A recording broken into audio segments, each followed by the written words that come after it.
Welcome, everyone. So happy that you are here.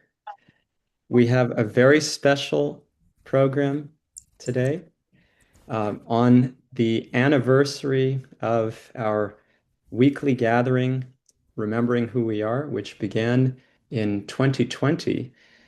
We have a special series that we do with my guru, Sacinandana Swami, who is with us from Germany. And this time, we're covering a subject matter that I think will be super relatable for everyone. When life doesn't go your way. I mean, need I say more? When life doesn't go your way. And the subtitle is Lessons in Forced Surrender. Sacinandana Swami is somebody who has experienced all kinds of reversals.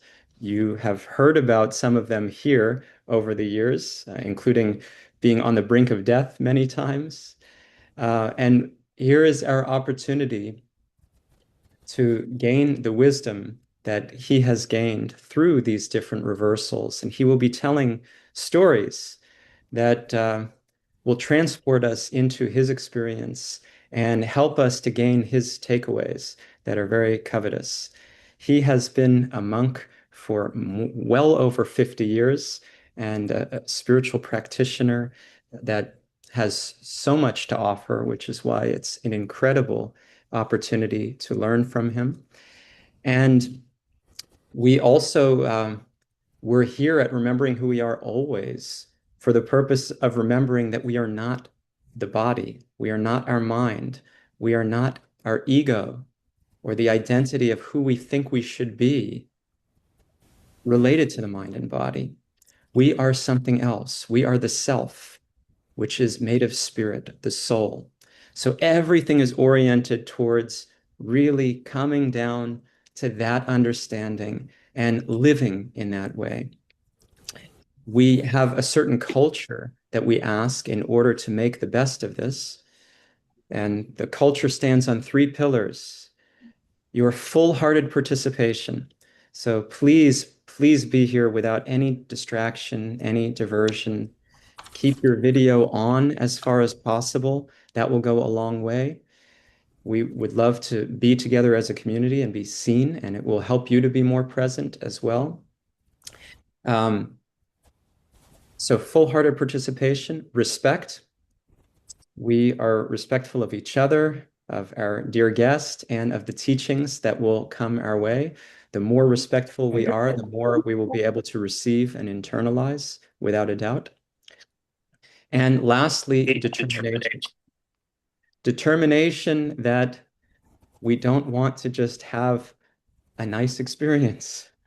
We want to be changed by this experience. And that requires determination. That requires a certain understanding that I have to take these teachings out of this Zoom room with me. I have to apply them into my life. So your full-hearted participation, respect, and determination are wanted.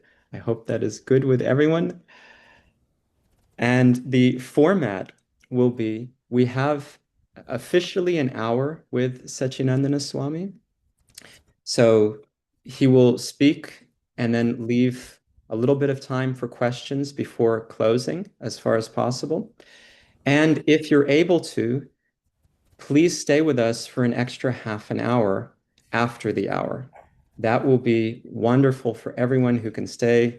Sacinandana Swami is generously giving that time for each of these 5 sessions, these 5 weeks. And please keep questions in mind. So as you're listening, note down, where do I have a question? And send your questions in a direct message to Michael. So Michael can raise his hand, and Michael Sloyer there, our Upbuild team member, he will receive all the questions. And then as time permits, we'll invite you to ask them. So we're incredibly honored to have Sacinandana Swami here, and we thank you all for being here from around the world. It's a great privilege to have you. And now I will turn it over to Sacinandana Swami to begin our first session in this series, When Life Doesn't Go Your Way, Lessons in Forced Surrender.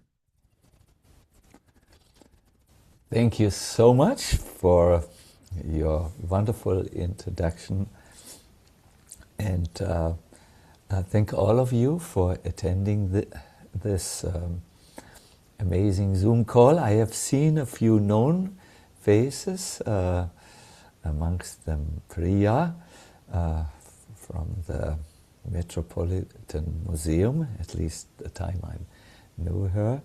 I was visiting there.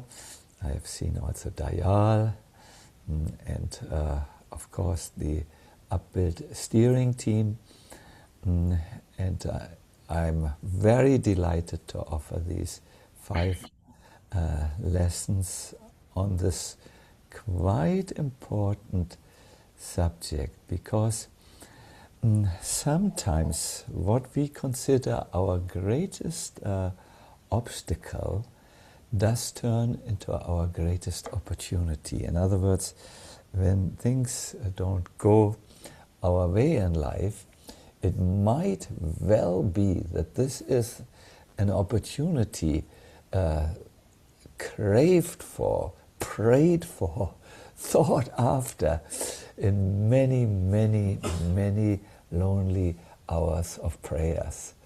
I will tell stories from my own life, and I will then offer some reflection and takeaways, and I do hope that I will reach with my words the core of your heart, so that I can really leave an impression that is worthwhile for you. Let me just say one brief prayer to invoke auspiciousness, and then I will take a big leap into the subject matter. Om Ajanati Mirandasya Gyananjala Salakaya Shakshun Militam Yenai Tasmai Shri Gurave Namah.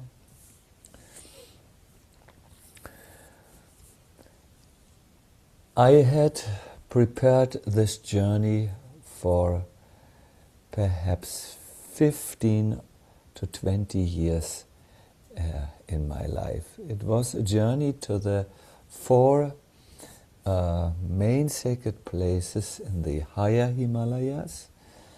They are called the Char, or 4 Dhams, or sacred places. There is something special about this traditional pilgrimage. When you complete one holy place, reach one holy place, I started with the source of the Ganga river, Gangotri. Then there is already tremendous benefit. When you can complete the second journey to the second holy place, for me this was Yamunotri, the source of the sacred river Yamuna, then the benefit increases more than double, 3 or 4 times. But then when you can complete the third and the fourth of these 4 chardams, there is no mathematical calculation what is the benefit. So I had gone through 3 out of these 4 sacred places. It had been difficult. I was in Gangotri and took my bath in the ice-cold Ganga as it comes out of the glacier. It is so cold it would freeze if it wouldn't have so much momentum in the flow. I had further gone to the source of the Yamuna and had found these super hot springs. I went up to Kedarnath, the place where there is a self-manifested shrine of Lord Shiva. That was the most difficult of all journeys. I remember it started to snow. Many of the pilgrims had gone with mules up. They had these mules carried palanquins because it was just too difficult to continue walking for them. But I had walked, my feet were wet, and I had reached Kedarnath and had been able to change from my dirty clothes, which were full of the remnants of the mules' digestions. You know, the mules, they, how do you say this in polite English, they relieve themselves of nature's call, and the ground becomes just brown, a brown, muddy thing, so the cloth was very dirty. But I had managed to change in the midst. When I was changing, there were about these 7 powerful mountain dogs who stared at me and gnawed at me, but I had completed my dress code and went into the temple. Now only one sacred place was left, Badrinath, the place of Lord Vishnu, where he touches the ground when he appears here in the world of mortals. To go up to Badrinath, we had rented a jeep with a very good jeep driver. I remember he drove these curves which are there in the mountain, and there is no fence, and just this much to the right is an abyss that is so steep that I don't recommend anyone to look down there, because you turn dizzy when you are not an able mountain climber or a skyscraper builder. So we had gone up to Badrinath, and there were signs of disaster on the road. We saw many buses which had fallen down the road. I know of such a bus where monks who were related to me were in, and where they had died when they crashed down. But what was even more disquieting than these bus skeletons down at the bottom of the abysses were the landslides which had happened. When a landslide happens in the Himalayas, earth comes down, rock comes down, and it comes on the road and either covers the road, which is an ideal case scenario, or it takes down the whole road, and it takes weeks, if not months, to again make re-establish the road. So I had seen a few of these dreaded mountain slides, and our driver said, "This is not an ideal time where we are traveling because the monsoons have started, and that means when the monsoons started there will be more landslides." But what to do? It was the only time we could free from our schedule in Europe, and and we went. We made it to Badrinath, and I never forget the beautiful scenario in Badrinath. There was Nilagiri, the queen of the Himalayas, a snow-capped mountain that is contrasting towards the azure blue sky. There were the saints whom we visited in their caves, some of them very powerful and very accomplished. There was the cave of Vyasa, where the literary avatar of God composed the Vedas. There was the tantric who put a magic charm on me and called him, so that I climbed up a mountain which I would never have done to see him in his cave. He said, "Thank you, I just wanted to see you. You may go now." There were many things, but the most wonderful of all experiences in Badrinath for me was when I finally, after this arduous journey, climbed these 20 or so steps and moved into the temple. My dear everyone, I felt really, when I stepped over the threshold and went into the temple complex, that my earthly journey had reached its completion. I was very, let me say, I was felt embraced by an atmosphere. I think if a little child is embraced by the loving embrace of his mother, then for the child everything is okay. There are no questions of tomorrow. Will I get my food tomorrow or anything? It's perfect for the child to be in that embrace. So when an atmosphere can also embrace you like that, and you do not think about tomorrow in such an atmosphere. I was so perfectly happy in Badrinath because of visiting the temple twice a day, that I forgot about the most important question for a traveler. Will I be able to travel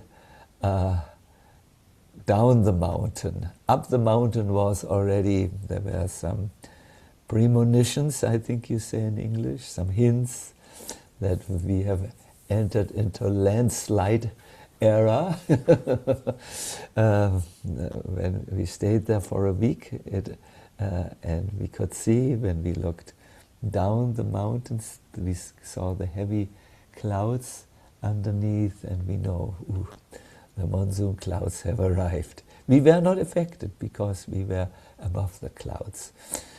And my mind was not affected because I was embraced by how would you describe the divine embrace? The scriptures say it feels when you are in direct contact with the divine presence. It feels like you are relieved from burdens of old karma. To translate that into modern language, you are freed from your stuff, which everyone carries around. And you actually feel a delightful, sweet pulling in the heart, that a yearning, a longing, and strangely an arrival at the same time. It's not an unfulfilled longing, it's a longing that is mixed with an arrival. English language and also German language is not equipped really to express these things in a poignant way. Anyway, so yes, every day I went to that temple. Before there was a hot basin, really hot. When I entered it, I felt like a potato hoping that I would not be boiled. But I saw some pilgrims who had a cloth bag and inside potatoes, which they took into this hot bassin where people take their bath.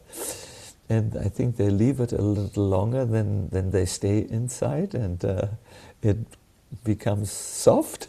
So I was every day in this bassin. No, I didn't catch anything. I was in a bathtub with the brooding humanity. There were so many people inside. And then I dried myself quickly in the very cold winds, and went up the steps into the temple where I saw that ancient deity. Anyways, our week, a most delightful week. I have written about it in a book called The Way of the Great Departure. Came to an end. Our jeep driver was still with us, and he said, maybe things won't go our way when we go down. He already had some information. So surely enough, we only drove for, I don't know, half an hour or so, and the first major landslide had just happened. There was still some what do you call it, some rumbling in the air as the landslide built up tempo and built it and made an avalanche, but it was going down.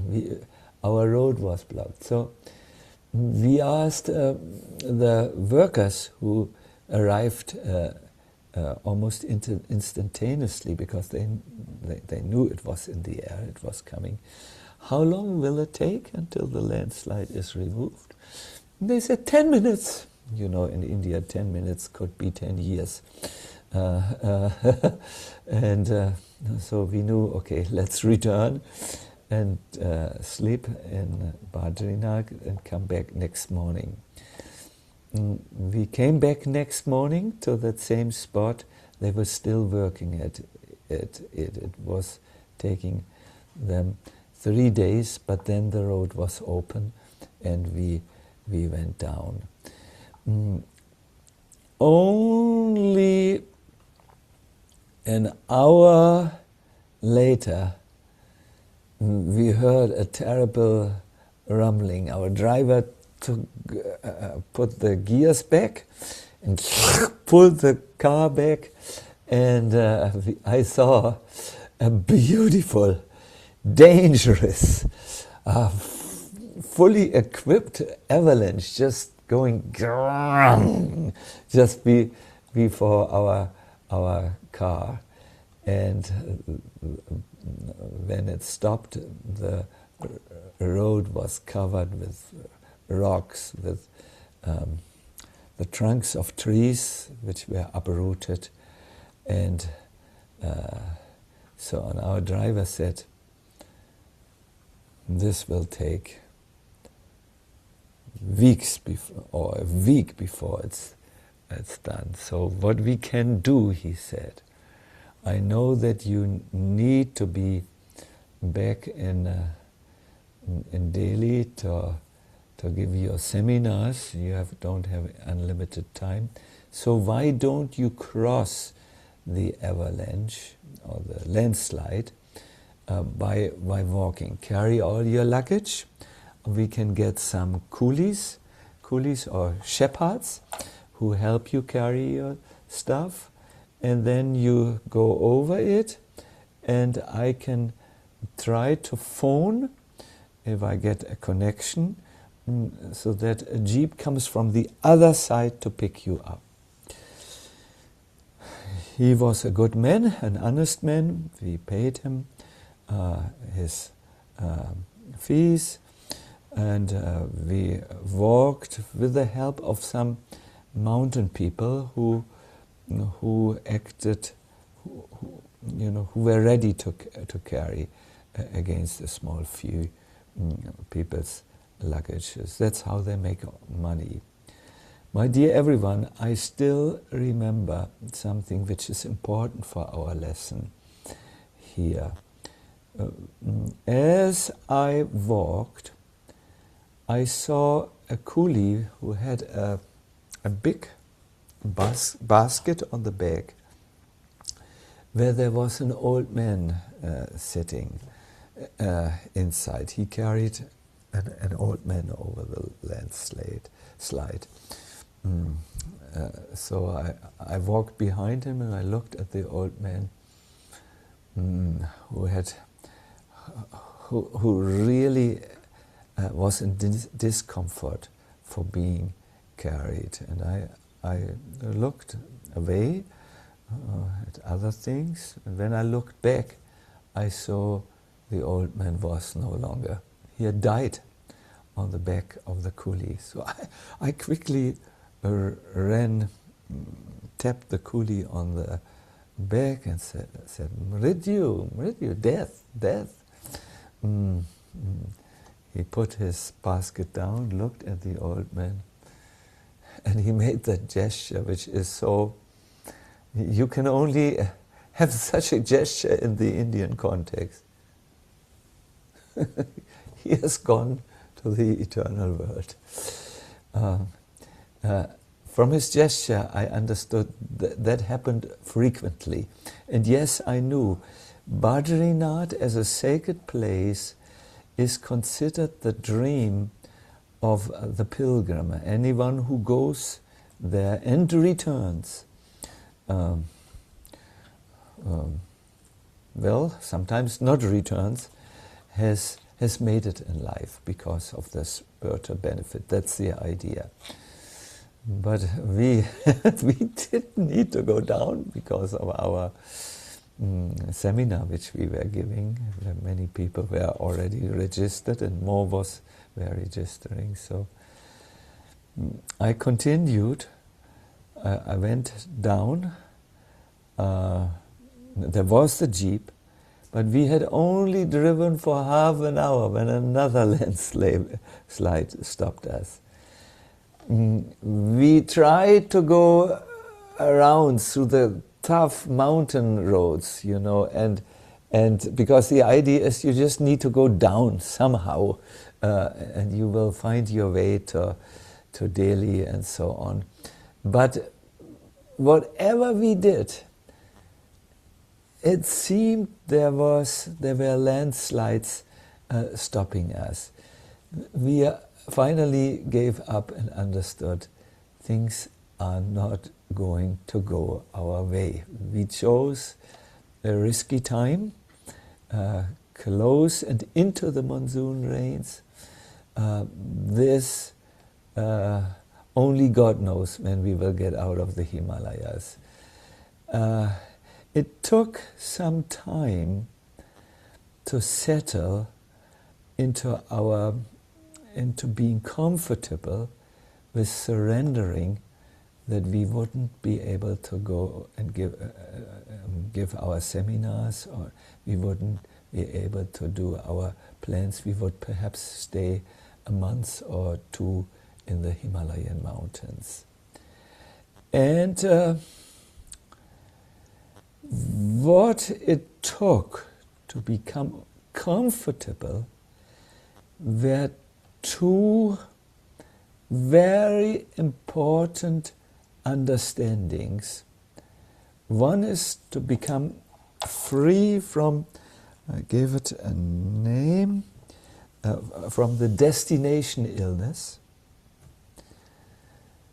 And the second was to understand to fix not on what you cannot do at a given situation when things don't go your way, but what you can do now. And if you focus on that, you might discover your treasures. Let me speak about the destination illness, which is perhaps one of the most underdiagnosed illnesses of our time. It is the feeling in our mind that only when I reach this particular goal, in my case, only if I complete the char dhams by going and coming back to the destination, to the point from where I started the pilgrimage, only then is my pilgrimage successful, or is my life successful. The destination illness has, is there in everything. Only if I, for childless families, obtain a healthy male child will our family be graced with success. Only if I obtain, with the help of all these New Age gurus, my goal of making $1 million profit, can I call myself a successful businessman. Only when I can raise this through Central Park, through this one route in 2 minutes and 33.5 seconds can I be a good runner. Only if my body has this much of muscles and so on. The destination illness. I will tell you about this illness a little bit because, as I said, it's underdiagnosed. It's not recognized for many people, but it spoils their whole life and all their opportunities which wait outside. There was once a king, ancient story, wisdom story, who had a servant who was very joyful. Every morning the servant came in at the appointed time and woke the king with a eulogy. "Oh, your majesty, the world waits to see your blissful face." The king was all not at all blissful he was. And he would serve the king always with a happy smile, bring breakfast. No matter what went wrong, that servant or assistant was full of positive feelings. And so then finally the king said, said to his minister, "His happiness gets on my nerves. He always comes in, he is so joyful, and I'm so up and down and often miserable. He gets on my nerves with his, 'Oh, good morning, Majesty.' I could take a bow and an arrow and shoot it in his behind. I'm so unnerved by him."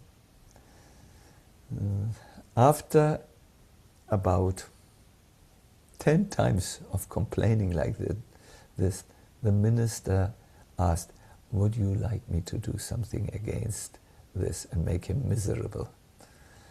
The king said, in a moment of, a fierce temper, "I would give half of my kingdom if you make this guy miserable."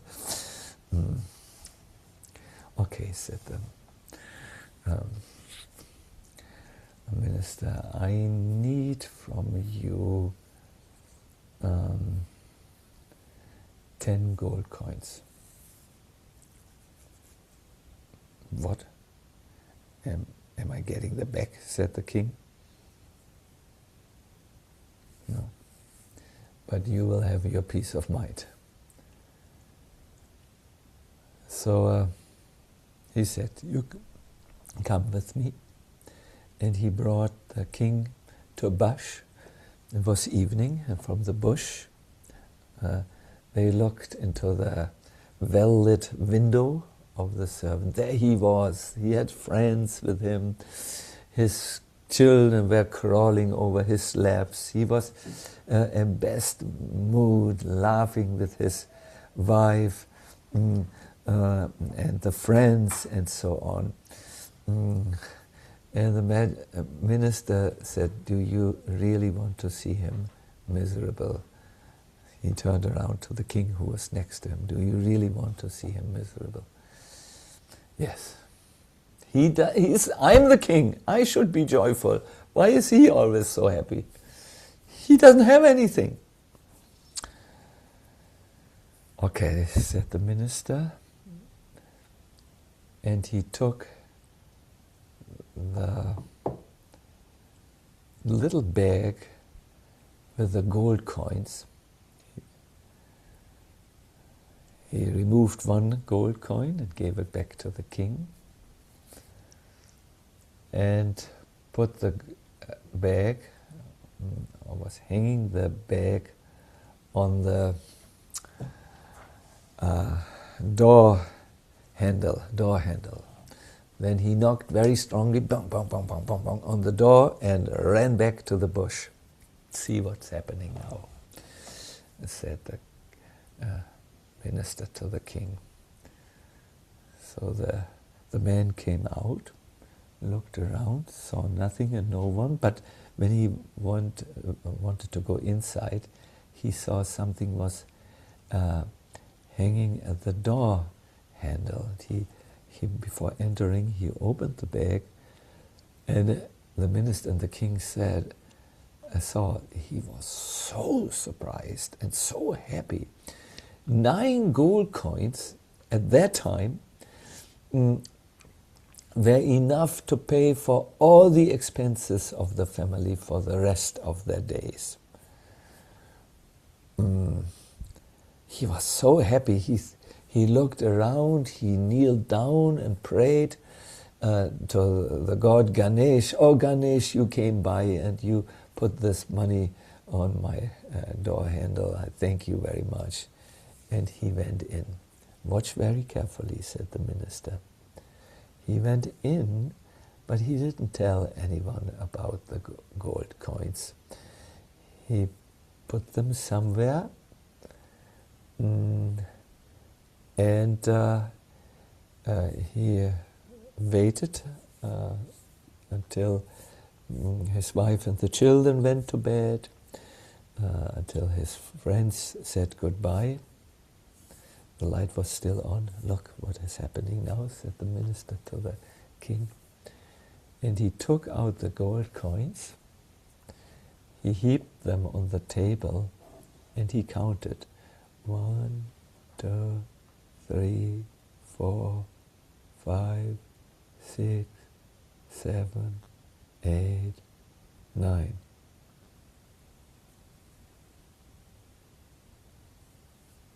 He looked around and he dove down on the ground. Where's the 10th? Where's the 10th gold coin? And 9 is not the right number. 10 is the right number. He couldn't find the gold coin because that was with the king. He again calculated.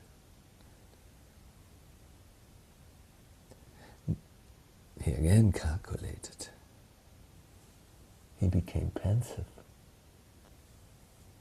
The next morning, the servant came into the sleeping room of the king, and he didn't greet the king with a joyful "Good morning." No, there was something in his mind. The disease of the, what is it? Not reach destination, the destination illness. That disease ate our poor man up. Everything would have been more than all right with 9 gold coins, but one was missing. And he could only see one missing.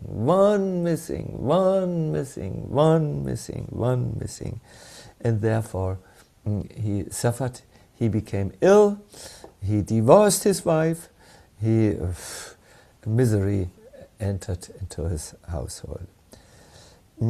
The illness of the missed destination is very great in our Western civilization. It's the source of all problems. We don't concentrate on what I have, but we concentrate on what I don't have. We don't concentrate on what I can do, we concentrate on what I cannot do.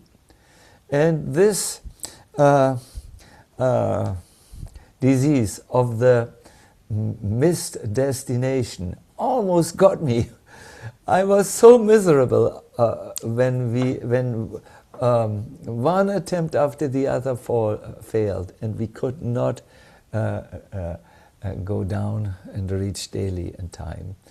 I thought of, oh, I'm missing a sacred festival day, Radhastami it was, for those who know, a festival day. I missed giving my seminar, and I could not see that I was in the midst of the most beautiful mountain range, that I was next to Mother Ganga.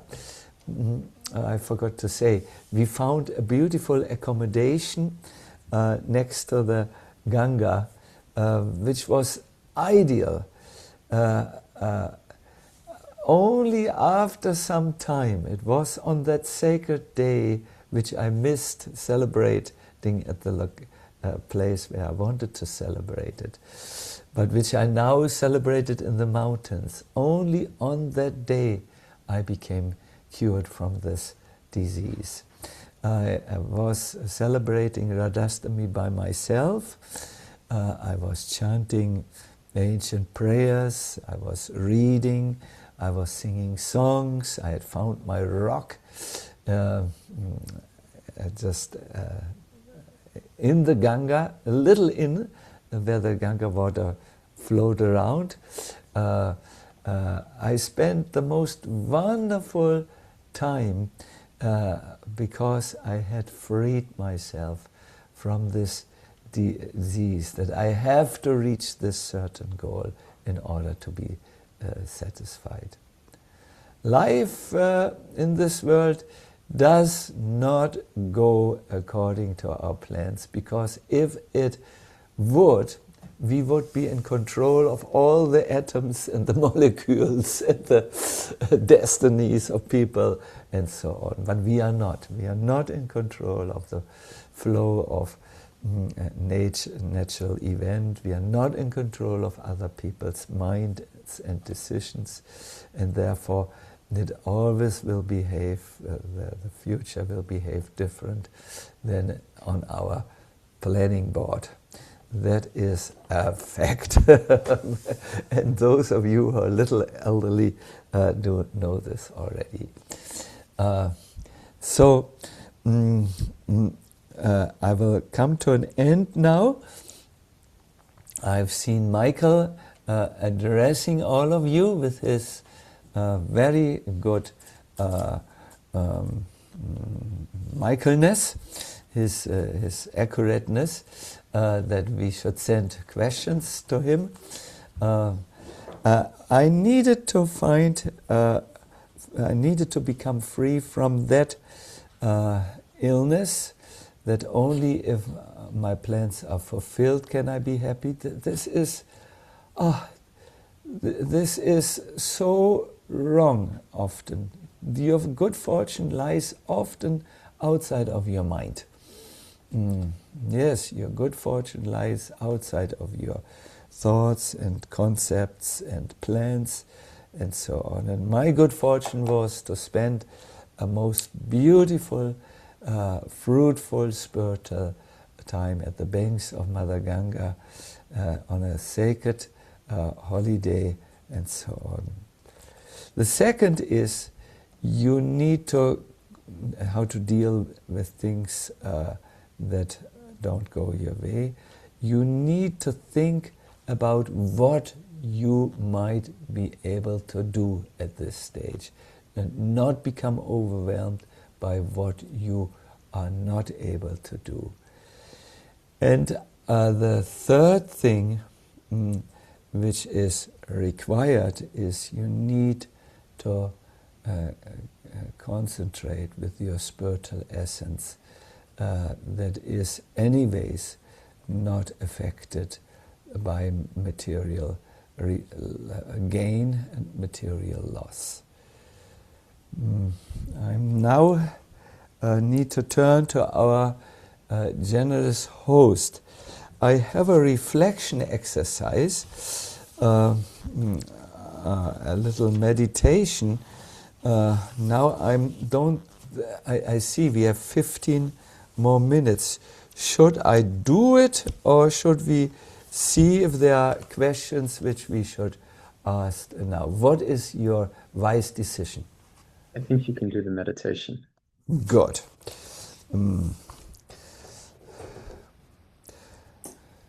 Yes, I will make, especially for this meditation. Is the sound good with this in the background, or is it too loud or too soft? Good. Good. I want to request you to focus on 2 of our 3 cultural prompts. First, your full-hearted participation, and the second, your own resolve, your inner resolve or determination, that you wish to make hopefully an experience that changes something in you. Good. Are we ready? Rasanath, ready? Rasanath looks like a saint with his spiritual library there. I can already see a few books I know from there. Okay, let us sit tall, please, everyone.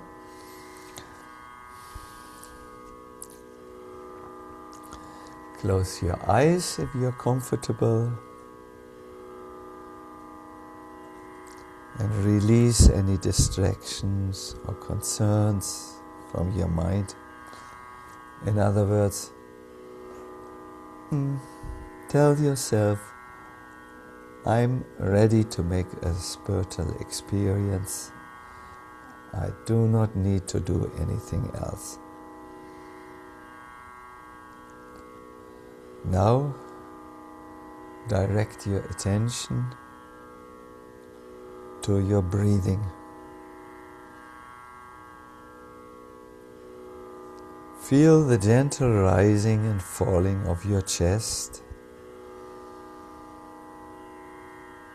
As you breathe in, your chest rises, and as you breathe out, your chest falls a little bit back. I request you to do what is so helpful. Step out of your mind, your thoughts, by just connecting your mind or your awareness to each single inhale and each single exhale.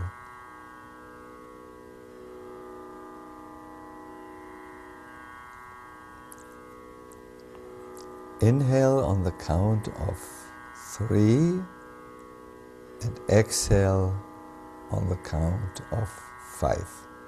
I will help you one time. In, 1, 2, 3, out, 1, 2, 3, 4, 5, 6. Do this now on your own. Inhale on the count of 3, exhale on the count of 6. Should thoughts arise while you do this, simply let them go and return to your breathing.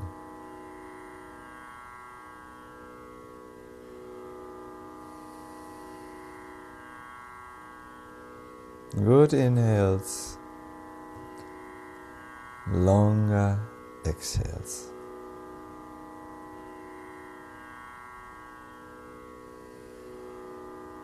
Excellent. You're doing excellent. I can feel it through the computer. Next,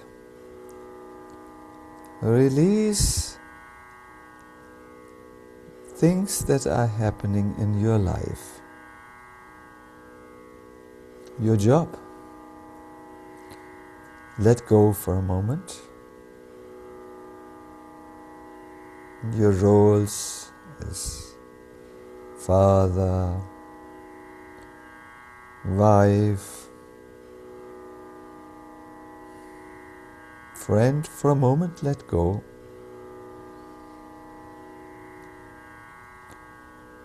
Plans which you have made and desires, let go.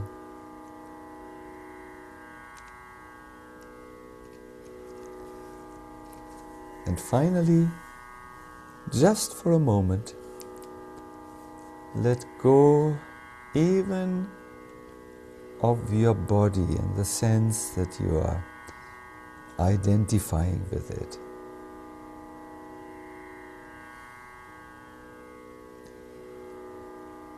Sense the freedom, the vastness, and peace rise within you. Let those feelings, freedom, vastness, inner peace, expand and fill you.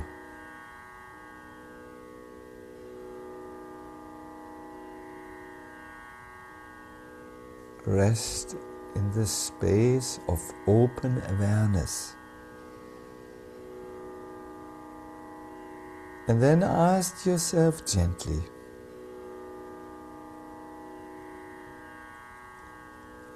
who am I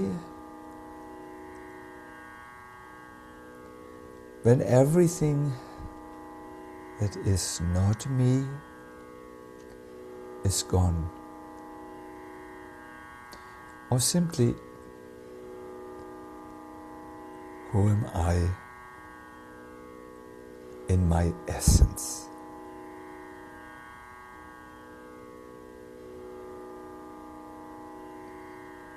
As you ask this,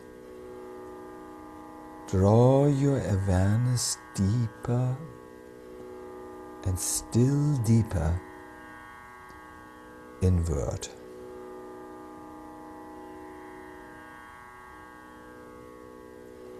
Notice moments of stillness that begin to emerge.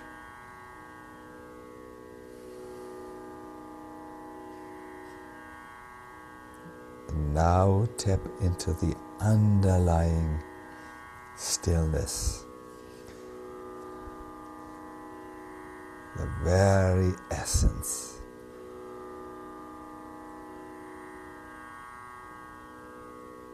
of who you really are, then everything that is not you is gone.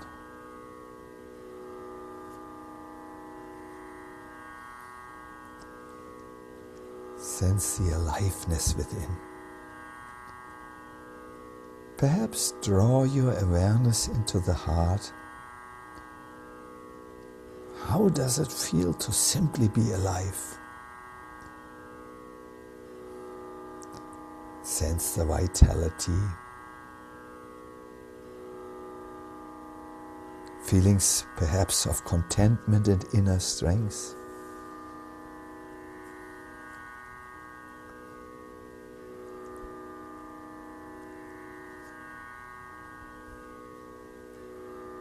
And focus on that inner spaciousness.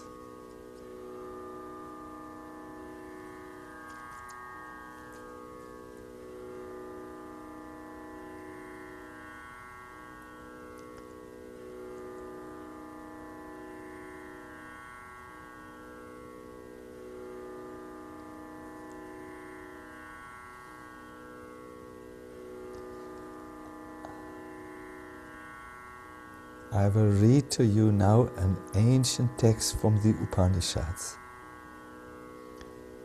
It's questions and answers. Please listen attentively. Who observes the world? Answer: the eye. Who observes the eye? The mind. Who observes the mind?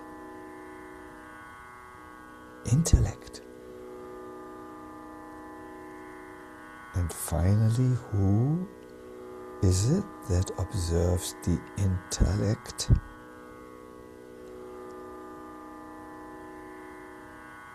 Oh Savya Sachin, it's the Atma, the immortal self. That self, that is who you are.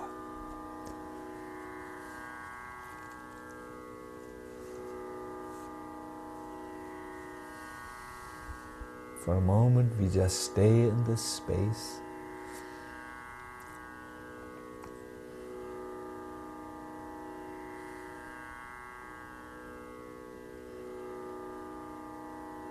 And when you feel it's time, again focus on your ingoing and outgoing breath.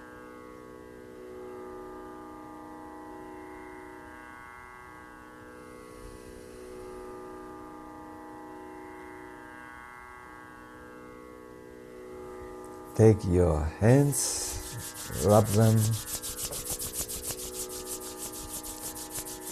bring them gently to your eyes as if in palming, and then away from your eyes, looking into the lines of your hand as if you see them for the very first time.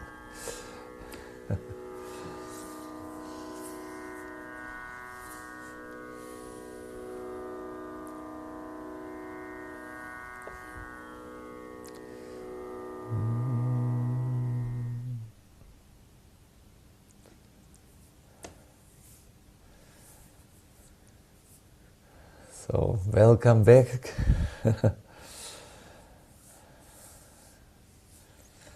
I do hope it was an experience for you. I sometimes don't know how well I can draw you into the experience over Zoom.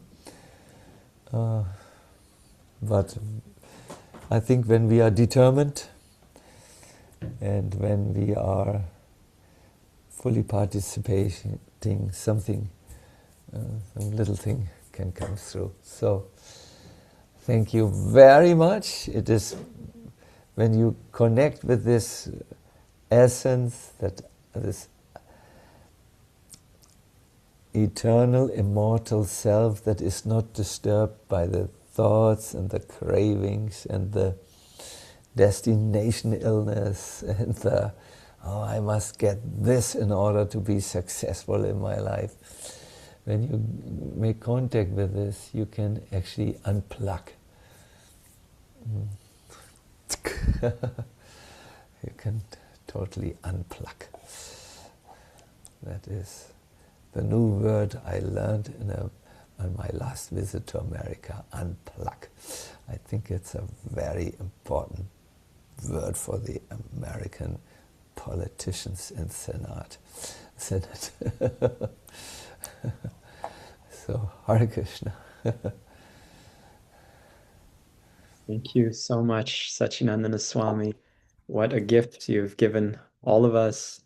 Um, we are delighted to be transported by you into the story and then into a separate experience of the takeaway through your meditation.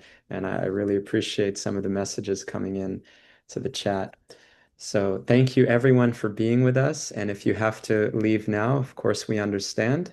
Please join us again next week for the next part of the series. And the very last session, part 5, will be full Q&A. So please definitely be there and keep your questions with you. We may not be able to get to everybody each time, but that session is a perfect opportunity for asking your questions. And now, for those of you who are able to stay with us, we will go to your questions. So, Harsh, you may ask your question. Thank you, Hari Prasad. So, Swamiji, I was reflecting on one of the exercises that, or one of the questions that was given to us yesterday. And there was an incident where I felt angered by someone and betrayed. And I was wondering if those emotions are coming from my ego or some other place. How do I process those? Because I've learned that I've learned about emotional intelligence, right? We've been asked or we are taught to process emotions in a healthy way.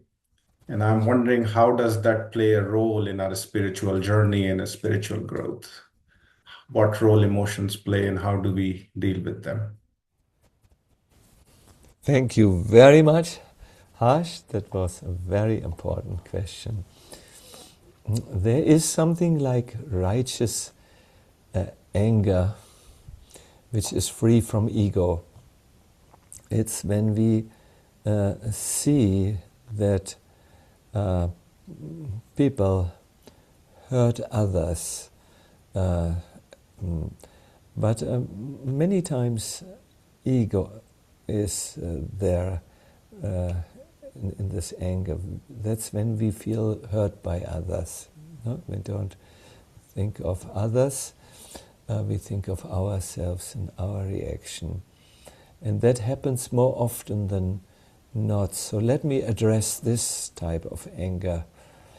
To think that when I'm angry at my at the perpetuator of some bad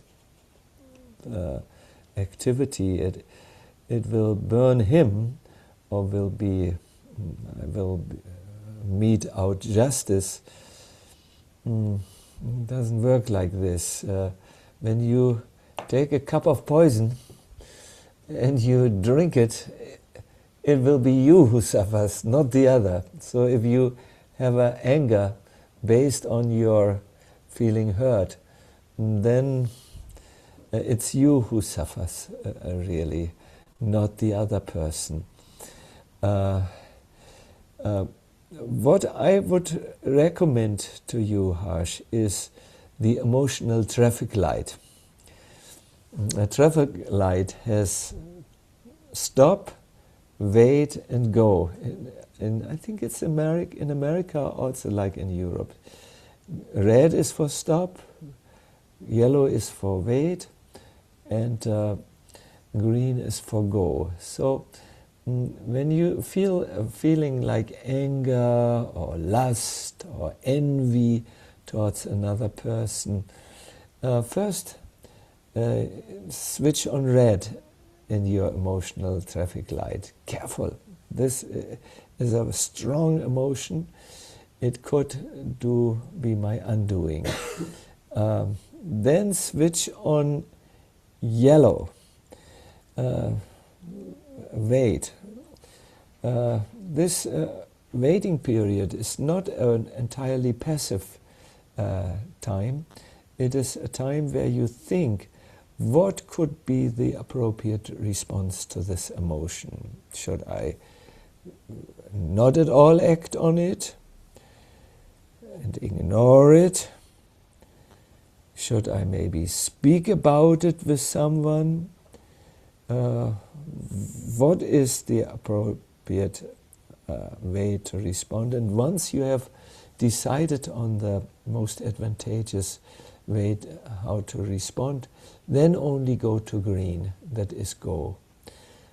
I think with this emotional semaphore is a Yugoslavian word, emotional traffic light, wars, divorces, quarrels of all kinds could have been avoided. Stop, see what is more appropriate, and only if you found the appropriate reaction, and go with it. That is my recommendation on your very, very pertinent question. Thank you, Harsh. I hope it satisfies you to some degree. Thank you. Thank you. Thank you, Harsh. Diti, you may ask your question, please. Hi, it was really nice. Thank you for that. So while you were speaking, I realized that what's coming in my way of surrendering is being in a hurry, which comes from, I remember Hari Prasad called me out on this in a call, and it still stayed with me, is that I'm taking too much credit for the good things and the bad things in my life, because I always want to do something so that I can influence it. And then if I have a plan, I'm always in a hurry to execute that plan to arrive somewhere. And whenever I have a beautiful moment, it always comes with clarity, and it comes with just being calm and not in a hurry. Like, why I would want to hurry from a beautiful state? Like, I want to be there. And it's really nice to be in your presence, and you are not in a hurry at all. Like how you speak, I feel the same quality what I feel in my rare moments of just being there. And my question is that, is my observation correct? Yes, and Diti, I have something, a jewel for you. See, to not hurry and rush away from a wonderful moment, but to dwell and stay with that moment is can be trained. It is, we are all we are all formed by our habits, and in this modern civilization, yes, everyone rushes from one event to the next, to the next, to the next, to the next, and even if they get to the top, they will not be happy there, because the habit is to rush from, to rush on and on and on. But you can train to relish 4 types of peace in you, or 4 types of joy. The first is a very simple one.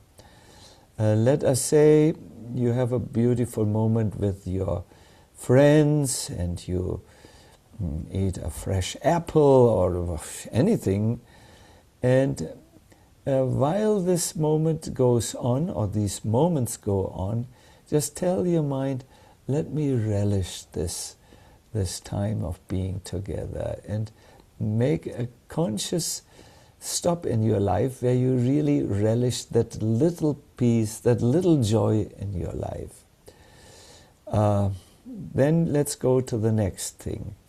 Maybe there's something in your life, like you look still young, like a student perhaps, who makes an examen or passes successfully through an examen. Then invite friends, celebrate that what you have obtained. So these are the goals which take a little longer to reach. Then we come to the third type of goal or peace, or relishing the third type of peace. That is when you connect with the self, the eternal, immortal, unchanging self. At that time, feelings of contentment will rise, of compassion towards others, feelings of conviction, what is your path in life, will rise. So stay with this, hold this a little bit. And finally, the fourth type of peace that can be relished or can be acknowledged is when you enter into the presence of God, perhaps in a prayerful moment or during a community celebration or anything like that. My point here is, unless you make it a habit to stop when some peace was given to you and hold on to it, keep it, relish it, consciously acknowledge it, express for perhaps gratefulness for it. Unless you make that a habit, you will always rush by these good moments, and they are more or less inconsequential for your life because they come and go so quickly. Make it a habit. Didi, you are like every human being, formed by the habits which you make. And if you wish to have a new habit, different from the rush-on habit which our modern civilization has, then you need to make the stop and relish exercise your best friend. Really, I so much pity these modern people who are always rushing on. They can never actually, even if something good happens for them, and there may be many good things that happen, they don't even notice it any longer because they only know one word: next, next, next. Good. I hope this answered your question to some degree of satisfaction, Diti. Yes, thank you. Thank you, Diti. We'll ask Amit to ask your question. Thank you. Thank you for spending time with us. In your story and in even micro events in life that have not the severity of the same size, but similar decisions, there was effort also to try and go back and climb over the first landslide or the second landslide and there was some sense of responsibility also. And then there was also a shift to understand that that's not actually responsibility anymore. That's trying to get to the destination. And I really don't know how to separate the two things, in terms of, okay, where is the limit of the effort that I'm meant to put, and where is the appropriate time to step back and say what else maybe it is that I meant to do, instead of trying the same thing again and again and again. What a wonderful question, Abid. Really very relevant question, and I'm so grateful to receive all of your questions because I know you follow the session and understand what we wanted to communicate. Yes, when should I keep on endeavoring, and when is the time for me to stop my endeavor and cease any further effort, and also then look for all different ways where perhaps my treasures are.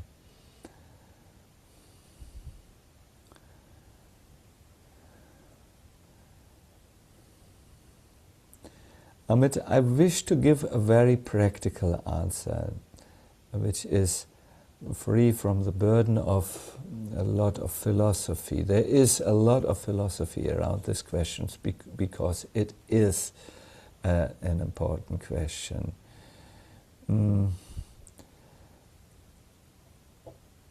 I have one motto in life by which I live, and it is, I give my best and then leave the rest up to the Lord.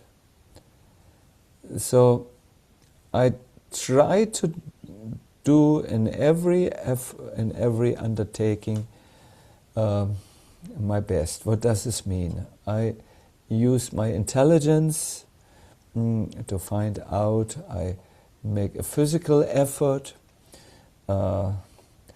I take in the counsel of others who have gone the path before me. And in this way, I use body, mind, senses, connections, whatever is given to me as a human being. And when I then see that despite my going along the road, in other words, despite my giving my best, I repeatedly reach the same dead end, then I look for other opportunities. In spiritual circles, there is an important number, it's 3. So you make 3 efforts giving your best, and if after the 3rd you are not pushing through. Of course, you have to see if you have really used all your resources, and then you look for signs that there may be a different way for you to go. You will be surprised when you try your best and then are open for signs that may direct you in another direction. You will have the feeling that one door closes and somewhere else 3 doors open.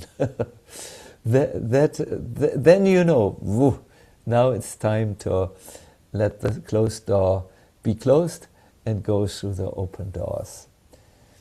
Give your best and then look around, and often you will see other doors, other connections, in other words, other ways of opening for yourself. We just have in our little ashram a situation where it would take too long, but we were in danger of losing our ashram.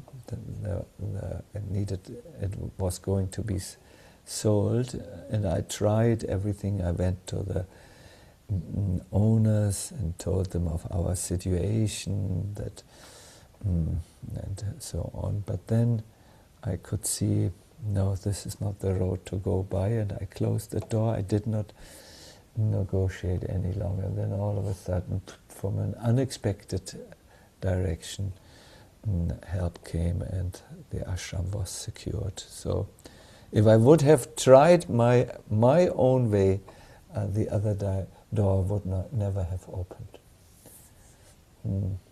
Yeah.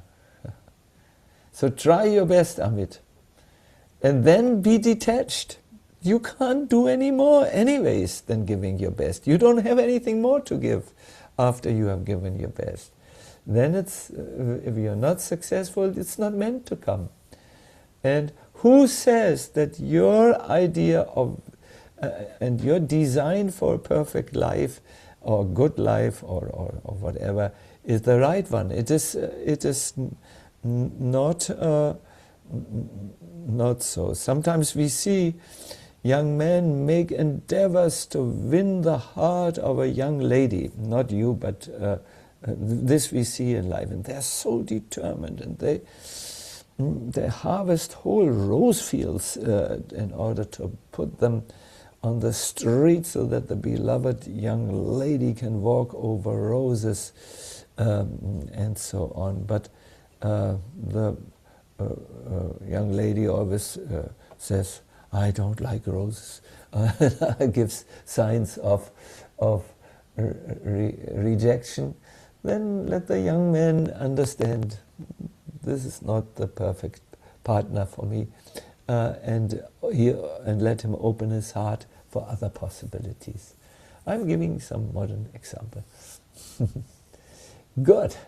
I thank you, Amit, and I hope this has helped you in some ways to find your own answer.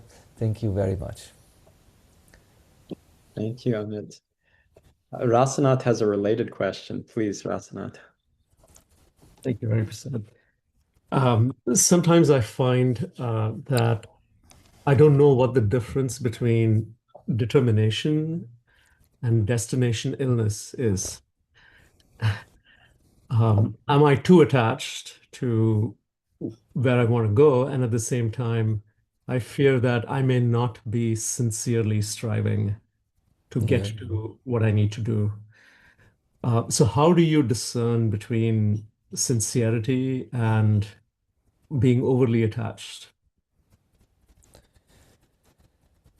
There is no, it really borders on Amit's questions. Thank you, that helps us to explore it more.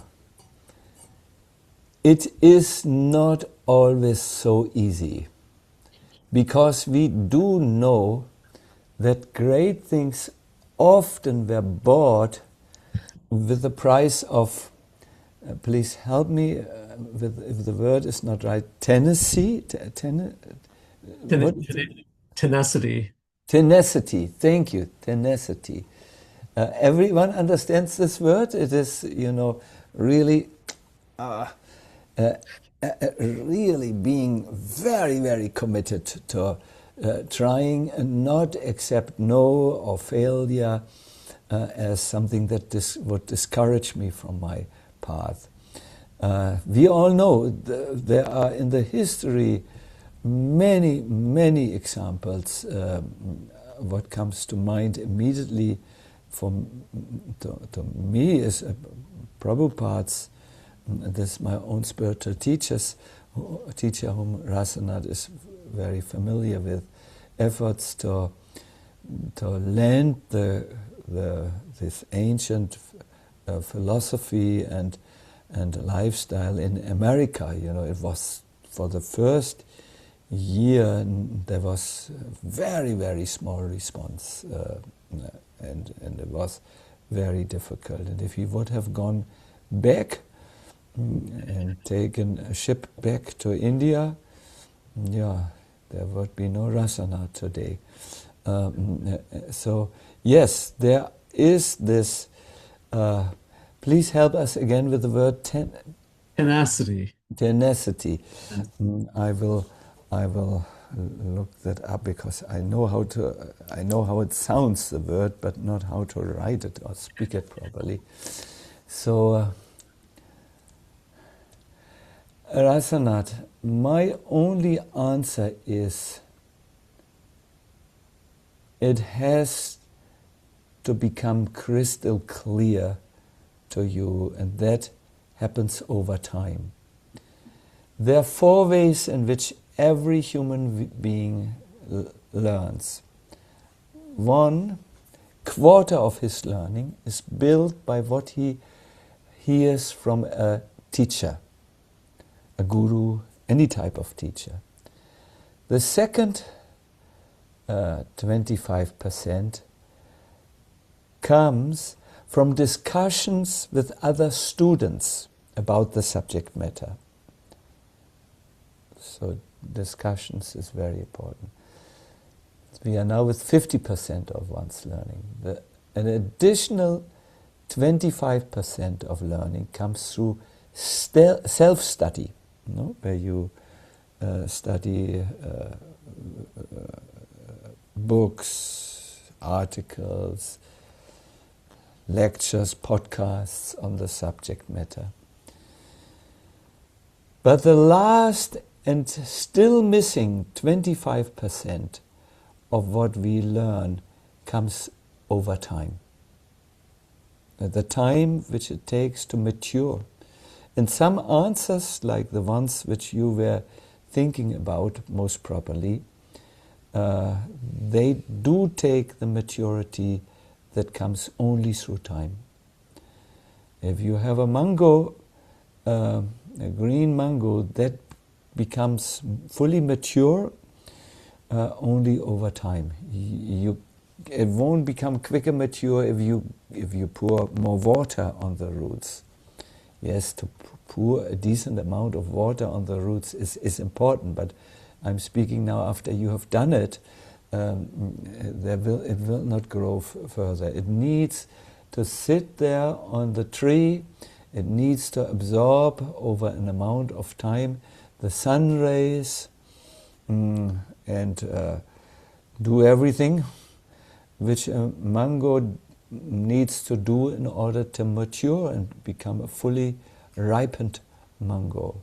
So, yes, try to learn from teachers, from other good friends, trusted friends with whom you can discuss, from self-study perhaps, or we could also say introspection, time of contemplation. But then we need to do what is most difficult for us, to be patient and let the answer mature in due course of time. Thank you very much. It is a great pleasure for me to see you, Rasanath, and I hope that this has given some satisfaction to your heart. Mm-hmm. Yes, very good. Thank you. Mm-hmm. Thank you, Rasanath. So we will close on that question. Sacinandana Swami, is there something that you would like to share as we come to our end? Yeah. Even the most strongest oak tree was once a little nut who learned to stand and hold its ground. So when things don't go our way in life, never become discouraged, never enter the rank and file of the complainers who lament to destiny that the world doesn't go the way they want it to go. But stand your ground, stay, and after some time you will become an oak tree. That is my little poetic. By the way, that simile or that metaphor is not from my own poetic imagination. I don't know who said it, but I had written it down once, and so yes. Wonderful. Thank you again, Sacinandana Swami, for everything that you're offering us today and with this series. It's extremely enlivening, and we hope and pray that we can all capitalize on what you're giving. We can't wait for next week for the second story in this storytelling series, when life doesn't go your way, lessons in forced surrender. So everyone, thank you also deeply for joining us and for staying with us for this Q&A. And we will be very, very eager for the next session, same time next week. All the best. Thank you very much.